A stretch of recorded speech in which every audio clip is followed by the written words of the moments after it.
महागठबंधन से एक दल ने चुनाव नहीं लड़ने का ऐलान कर दिया है। देखिए, महागठबंधन में सीट बंटवारे से लेकर आपसी तालमेल तक दिक्कत आ रही है। कई सीटों पर कांग्रेस भी अपने उम्मीदवार उतारी हुई है, कई सीटों पर सीपीआई और कांग्रेस साथ में, तेजस्वी कांग्रेस, आरजेडी कांग्रेस या फिर सैनी और आरजेडी। तो ऐसे में बड़ी खबर सामने आई है कि महागठबंधन के तरफ से एक दल ने चुनाव नहीं लड़ने पर ऐलान कर दिया है। बात कर रही हूं जेएमएम की, यानी कि झारखंड मुक्ति मोर्चा। बातें ये डील था कि तेजस्वी से 6 सीट मांग रहे थे, नहीं देने पर आए। उसके बाद इन लोगों ने फैसला किया कि हम 6 सीटों पर अलग से चुनाव लड़ेंगे। लेकिन अब जो है ये फैसला आ गया है कि जेएमएम बिहार में चुनाव नहीं लड़ेगी। बिहार चुनाव 2025 के बीच झारखंड मुक्ति मोर्चा का अचानक चुनावी मैदान से हटना राजनीतिक गलियारों में चर्चा का विषय बन गया है। झारखंड मुक्ति मोर्चा ने बिहार में यही संदेश दिया है, जो मैच राजनीतिक नहीं बल्कि गठबंधन की नब्ज पर रखा गया रणनीतिक दाव है। झारखंड की सत्तारूढ़ पार्टी झारखंड मुक्ति मोर्चा ने बिहार विधानसभा चुनाव से पीछे हटने का बड़ा फैसला लिया, जिससे बिहार के सीमावर्ती जिलों की राजनीति में भूचाल आ गया है। पार्टी ने चुनाव के लिए लगभग पूरी तैयारी कर ली थी, ऐलान हो गया था। कुछ क्षेत्रीय उम्मीदवार के तो नाम भी तय कर लिए गए थे, मगर चुनाव से हटने का निर्णय से बिहार की मौजूदा सियासत में हलचल मच गई है। यह फैसला जितना अप्रत्याशित था उतना ही रणनीतिक भी। सवाल यह है कि हेमंत सोरेन की पार्टी ने यह कदम क्यों उठाया और अचानक से ऑल ऑफ अ सडन यह फैसला क्यों लिया गया, और आखिर इससे किसको फायदा होगा, महागठबंधन को या फिर खुद जेएमएम को। झारखंड की हेमंत सोरेन सरकार कांग्रेस और आरजेडी के साथ गठबंधन में है। बिहार में भी महागठबंधन में आरजेडी, कांग्रेस और लेफ्ट पार्टियां मिलकर चुनाव लड़ रही है। जेएमएम का अचानक किनारा करना गठबंधन की एकजुटता की दिशा में जो है वो एक कदम माना जा रहा है। जेएमएम सीमावर्ती जिलों में महागठबंधन के वोटों को तोड़ सकती थी, वोटों में बिखराव हो सकता था, जिससे कि साफ साफ जो है नुकसान पहुंचता। इसीलिए फ्रेंडली फाइट्स के तहत खतरे को टाला गया। इसके साथ ही फ्रेंडली विड्रॉल के तहत इससे महागठबंधन के वोट में बिखराव नहीं होगा और विपक्षी को फायदा होगा, वोट बिखरने से जो है बचेंगे। जेएमएम का बिहार से रिश्ता पुराना है, लेकिन हमेशा जो है वो प्रतीकात्मक रहा है। संथाल परगना से सटे जिले जैसे कि जमुई, बांका, भागलपुर, कटिहार और किशनगंज में आदिवासी और संथाली आबादी के कारण पार्टी की स्वाभाविक उपस्थिति मानी जाती है। 2020 के बिहार विधानसभा चुनाव में जेएमएम ने 21 सीटों पर अपने उम्मीदवार उतारे थे। परिणाम उम्मीद के विपरीत रहे और कुल 59,500 वोट और वोट शेयर महज 0.23%। ये नतीजा संकेत था कि जेएमएम की पकड़ बिहार में अभी कमजोर है, लेकिन संगठन ने हार नहीं मानी। 2025 के चुनाव में पार्टी ने दोबारा तैयारी शुरू की, स्थानीय इकाइयों को सक्रिय किया और संथाल क्षेत्र में चुनावी बैठकें तक की।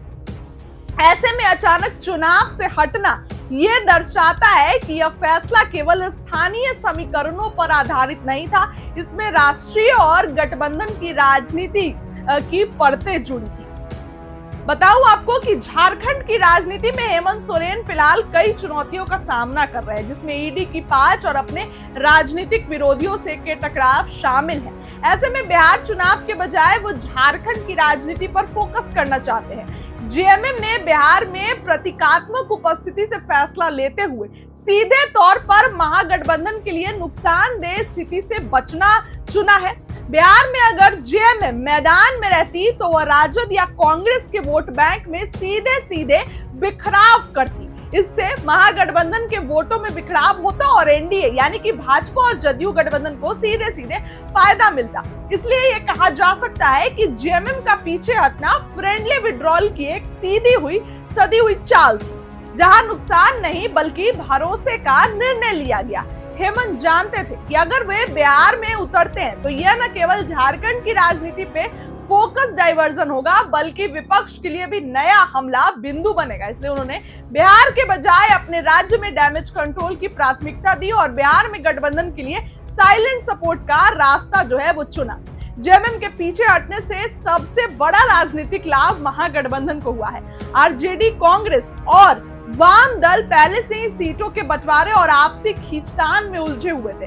ऐसे में अगर जेएमएम कुछ सीटों पर उतरती तो विपक्षी मतों का बिखराव तय था। अब जब जेएमएम बाहर हो गई है तो सीमावर्ती जिलों में विपक्षी वोटों का एकीकरण संभव हुआ है। जो जेएमएम के संभावित वोटर माने जाते हैं अब सहज रूप से महागठबंधन की तरफ जा सकते हैं। इसलिए यह फैसला विपक्ष के लिए वोट कंसोलिडेशन का जो है वो टॉनिक साबित हुआ है।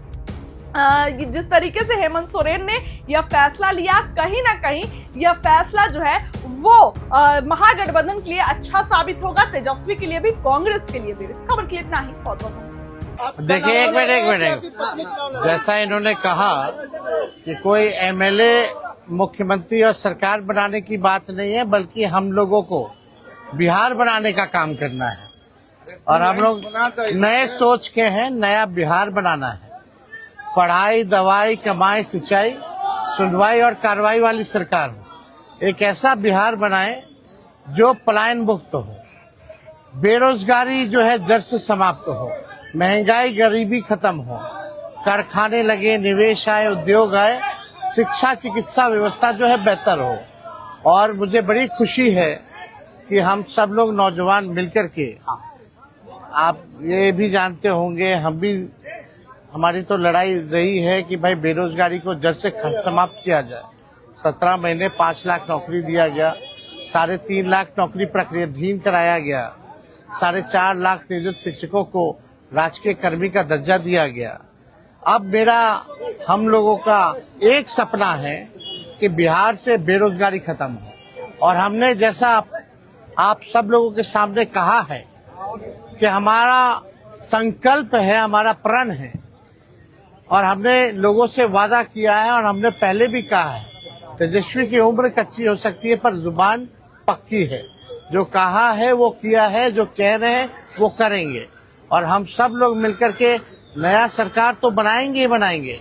और 14 नवंबर के बाद से हम आपको बता दें कि 20 दिनों के अंदर एक कानून बनाया जाएगा और वो कानून ये होगा जो हमने पहले भी कहा था, जिस परिवार में सरकारी नौकरी नहीं है बिहार में, उस परिवार को एक सरकारी नौकरी हम लोग दिलाने का काम करेंगे। ये हम लोगों का संकल्प है और इसको सरकार बनते ही 20 महीने में जो है हम लोग जो है पूरा करने का काम करेंगे। तो मैंने इनसे बोला कि बिहार बदलाव की तरफ जा रहा है। हम चाहते हैं कि हमारे यहाँ के माता बहन बेटी 24 घंटा अपने पति की सेवा करे और 24 घंटा अपने परिवार के साथ वो पति रहे, वो इंसान रहे। तो ये तभी संभव है जब हमारे यहाँ रोजगार होगा। तो उस बेरोजगारी को खत्म करने के लिए मैं आपको आगे करना चाहता हूँ। तब इन्होंने उस बात को समझा और उसके बाद हम लोग आए हैं और प्रयास है कि हर वो महिला, हर वो बेटी, हर वो बहन, हर वो भाई, हर वो बेटा अपने पिता के साथ रहे, हर वो बहन अपने पति के साथ रहे, हर वो भाभी अपने भाई के साथ रहे। तो मेरी ये प्रयास है कि आजीवन जिस तरह बाकी शहरों में लोग अपने पति पत्नी के साथ, अपने परिवार के साथ, अपने माँ बाप के साथ रह के और खुशियों के त्योहार में रहते हैं, उसी तरह हमारा बिहार भी कोई जाए ना, गुजरात के लोग यहाँ आकर काम करे, कलकत्ता के लोग यहाँ आकर काम करे, दिल्ली के लोग यहाँ आकर रोजगार करे। हम यही चाहते हैं और इस संवाद के साथ आप सबको भेज